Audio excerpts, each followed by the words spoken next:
नमस्कार दोस्तों, मैं हूं डॉक्टर दीपक अग्रवाल और ये एक छोटा सा वीडियो मैंने बनाने का प्रयास किया है जो लगभग आपका कुछ समय 4 या 5 मिनट लेगा। और ये मैंने इसलिए बनाने का प्रयास किया है क्योंकि हाल ही में आप लोगों का नीट पीजी का रिज़ल्ट आया है और कई लोगों को एक्सपेक्टेशंस के अनुरूप सफलता नहीं मिली है। तो मेरे जो कई साथी थे, कई जो जूनियर्स थे, उन्होंने मुझसे बात की। उन्होंने पूछा कि बॉस हम लोग कहाँ गलतियाँ कर रहे हैं, हम समझ नहीं पा रहे हैं। मैं पहले अपने बारे में आपको बता दूं कि मैंने all India post graduate entrance exam के अंदर 240 रैंक ऑल इंडिया लेवल पे प्राप्त की थी और आर.एन.टी. मेडिकल कॉलेज उदयपुर से मैंने एमडी मेडिसिन कंप्लीट किया। मेरी एक पर्टिकुलर स्ट्रेटजी थी पढ़ाई करने की, तो मैं आज वो आप सभी लोगों के साथ में शेयर करना चाहता हूँ। एक्चुअली जब मैंने बात की अपने साथियों से या जिन लोगों ने अभी एग्ज़ाम दिया था, कई ऐसे लोग थे, उनसे बात की मैंने कि क्या समस्याएं आप लोगों के सामने आ रही है, आप लोगों का क्या पैटर्न है पढ़ने का, क्वेश्चन अटेंड करने में क्या दिक्कत आ रही है।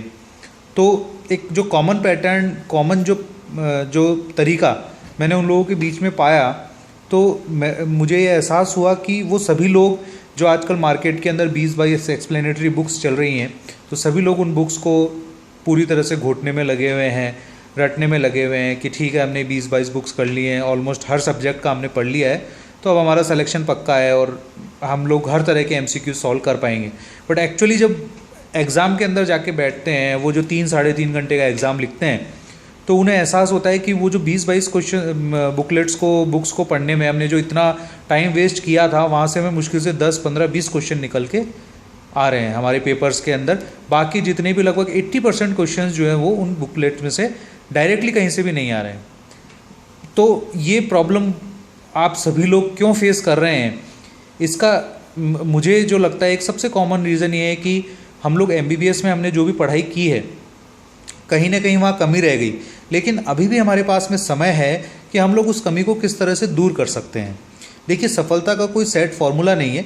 ऐसा नहीं है कि मैंने जिस तरह से पढ़ाई करके या जो तरीके अपना के जो सफलता प्राप्त की है, वो वही तरीक़ों से दूसरे लोग भी सफलता प्राप्त कर पाएँ। But definitely there are some basic things which should be followed in every preparation, whether it is all India entrance examination, whether it is AIMS, PGI, DNB or USMLE, whatever, but there are few basic things which we have to follow. मैं सबसे पहले मैं आगे भी ये छोटे छोटे videos upload करता रहूँगा, बट चूंकि ये मेरा पहला वीडियो है, मैं चाहता हूँ कि एक बेसिक चीज़ आप लोगों को बताऊँ कि आप लोग जो भी हमारे MCQ बेस्ड एग्ज़ाम्स होते हैं, उनका एक सेट पैटर्न होता है। वो MCQs बेस्ड एग्ज़ाम्स के लिए, उन MCQs के लिए, उन क्वेश्चंस के लिए हमें एक पर्टिकुलर टाइप का ओरिएंटेशन डेवलप करना पड़ता है। और वो ओरिएंटेशन जब डेवलप होता है जब हम मल्टीपल MCQs करते हैं विद कंसेप्ट फ्रेमिंग।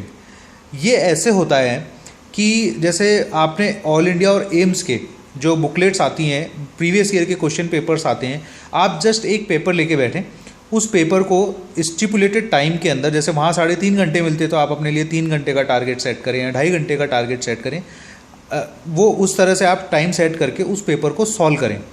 सॉल्व करने के बाद उसको बिल्कुल बेसिकली उसी तरह से सॉल्व करें जिस तरह से आप एग्जाम में करने वाले हैं। ये माहौल आपको थोड़ा सा डेवलप करना पड़ेगा। देखिए, आपको भी लग रहा होगा कि मैं बड़ी ही बेसिक चीज़ बता रहा हूँ, हर कोई बंदा ये बात बोलता है, बट आप मेरी बात पूरी सुनिएगा और आगे भी मेरे जो वीडियोज़ है वो देखिएगा। मैं बताता हूँ आपको डिफरेंस क्या है।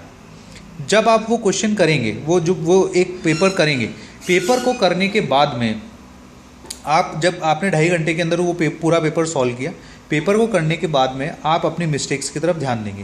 पेपर आपको सॉल्व करना है बिल्कुल लॉजिकली, टाइम सेट करके, बिल्कुल एक कमरे में अपनी टेबल कुर्सी पे बैठ के कि ठीक है, आप जिस तरह से एग्ज़ाम हॉल में पेपर दे रहे हैं उसी तरह से आपको पेपर सॉल्व करना है विदाउट एनी ब्रेक।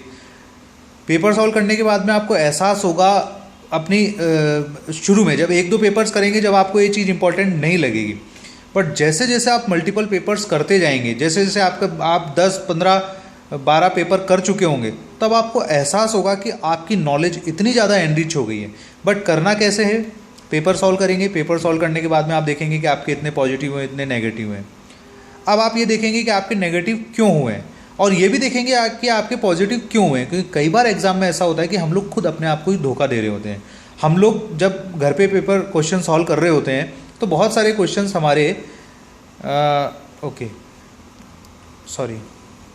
बहुत सारे क्वेश्चंस हमारे हम लोग तुक्के में सही कर देते हैं, तुक्के में सही करते हैं, हमें लगता है कि हाँ यार ये तो मुझे आता था इसलिए सही हो गया। और कई सारे क्वेश्चंस ऐसे हम सिली मिस्टेक कर देते हैं जो कि नेगेटिव नहीं होने चाहिए थे। ये दोनों ही बातें पेपर करते समय रहती है। तो हमें हमारे साथ में बिल्कुल ऑनेस्ट रहना है। हमें ये एहसास होना चाहिए कि हमने जो 220 या 230 या 250 क्वेश्चन सही किए हैं, वो 250 के 50 क्वेश्चन हमें विद कंसेप्ट्स आते हैं।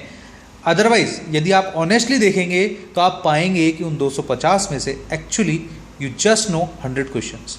150 क्वेश्चंस आपने जस्ट बाय फ्लूक और थोड़ा सा एक्सक्लूजन क्राइटेरिया इंक्लूजन क्राइटेरिया लगा के सॉल्व कर डाला है। वो उस समय तो सॉल्व हो गया, बट चूंकि उसका कंसेप्ट आपको पता नहीं है तो अल्टीमेटली होगा क्या, जब उसका कंसेप्ट आपको पता नहीं है तो आप उसको मेमोराइज नहीं कर पाएंगे, आगे आप